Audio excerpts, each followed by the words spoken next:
నిన్న నేను ఎన్టీఆర్ అవార్డు తీసుకోవడానికి విజయవాడ వెళ్ళాల్సి వచ్చింది. చప్పట్లు కొట్టరా? బుద్ధుందా లేదా నాకు?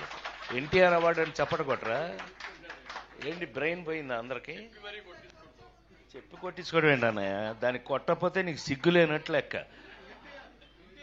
విశ్వవిఖ్యాత నట సార్వభౌమ నందమూరి తారక రామారావు.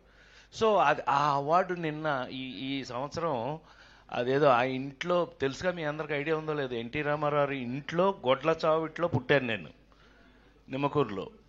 ఆయన ఇంట్లో పుట్టి వెంకటరామం గారు, రామారావు అమ్మ, రామారావుని వీడు నా చేతిలో పుట్టాడు, వీడిని జాగ్రత్తగా చూసుకోంటే నన్ను ఫిల్మ్ ఇన్స్టిట్యూట్లో వేయటం. నేను గోల్డ్ మెడల్ ఫిల్మ్ ఇన్స్టిట్యూట్లో తెచ్చుకున్న తర్వాత నాకంటూ కామెడీని ఒక హీరో చేసుకుని, నా కోసం, ఎవరి కోసం అదే చించాను అంటే అది నిజం కాదు, నా కోసం కామెడీని ఒక రొమాన్స్ హీరో అవ్వగలిగింది, ఒక యాక్షన్ ఫైటింగ్ హీరో అవ్వగలిగింది, కామెడీ హీరో ఎందుకు కాదు అని నమ్ముకుని, ఆ నమ్మకాన్ని లేడీస్ టైలర్ దగ్గర నుంచి ఈ రోజు వరకు మీ అందరి ముందు యాక్టర్గా నిలబడి ఉన్నానంటే కారణం ఆ ట్రెండ్ అని నమ్మితే కనుక, నాకున్న అదృష్టం ఏంటంటే సంవత్సరానికి 12 సినిమాలు హీరోగా యాక్ట్ చేస్తూ 12 సినిమాల్లో 12 బాగా ఆడటం జరిగిన రోజుల్లో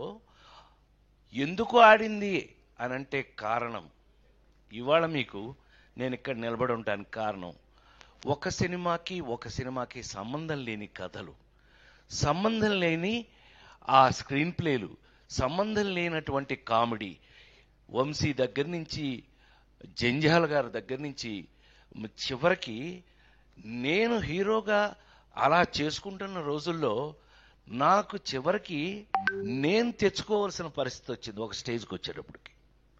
అందులో మీ అందరికి బాగా తెలిస్తే ముందు చెప్పుకోవాల్సిన పేరు ఈవీవి సత్యనారాయణ, నేను తెచ్చుకున్నవాడు.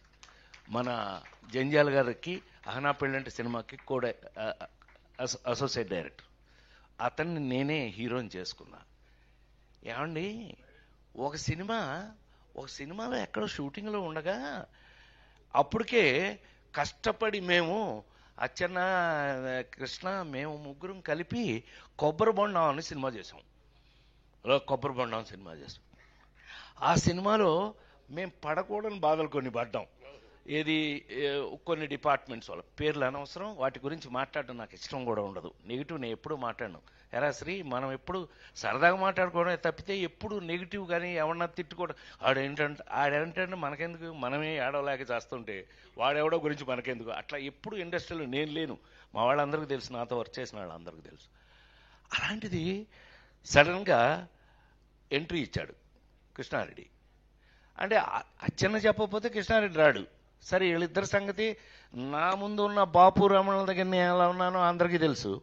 నేను తీసుకెళ్ళి హీరోయిన్ చేశాను కదా నేను, మిస్టర్ పెళ్ళాం. సరే, ఏదేమైనా మొత్తం మీద సడన్గా ఎంట్రీ ఇచ్చాడు. ఏంటన్నా, ఓ పెద్ద పుస్తకం వచ్చాడు. పుస్తకం పుచ్చుకొచ్చాడేంటి, ఏంటి అన్నా, ఏంటది అని అంటే, ఒకసారి మీరు ఇది చూసేస్తే అప్పుడు మాట్లాడుకుందాం మనం అన్నాడు. కొబ్బరి బొండం సినిమాకి మంచి పేరే వచ్చింది కదా మనకి, ఏం తెచ్చాడో అనుకుని ఫస్ట్ పేజ్ తీసా. షాక్. I'm not joking. 2 నిమిషాలు మాట్లాడచ్చుగా. ఇట్లా బొమ్మలేసింది రబ్బాయి. ఎవరు, జయదేవ్ ఎవరు వేశారు, జయదేవ్ అని గ్రేట్, మన బాపు గారి లాగా స్కెచ్ బొమ్మలు వేసే వ్యక్తితో అది ఫస్ట్ పేజ్ ఓపెన్ చేశా. ఫస్ట్ పేజ్ ఓపెన్ చేస్తే షాక్, ఎంత షాక్ తిన్నానంటే, ఒక టేబుల్ మీద నేను భోంచేస్తాను, నా బొమ్మ వేస్తుంది, పక్కన ఏనుగు అది తింటుంది పక్కన. అన్నయ్య నిజంగానే నేను షాక్ అయ్యాను. నువ్వు నమ్మి తీరాలి. అసలు వీళ్ళకి చెప్పలేదు ఇంతవరకు, ఎప్పుడు మేము అట్లా బయట చెప్పుకునే అవకాశం నాకు రాలా. ఇలా బొమ్మలు ఓపెన్ చేసుకుంటూ మొదలు పెడితే ఒక 22 ఎన్ని పేజీలు అబ్బాయి ఆ రోజున మనం చూసింది ఆ పెయింటింగ్స్. 20 నాకు గుర్తుండి, నేను చెప్తాను నీకెందుకు, నేను కదా గుర్తుండ.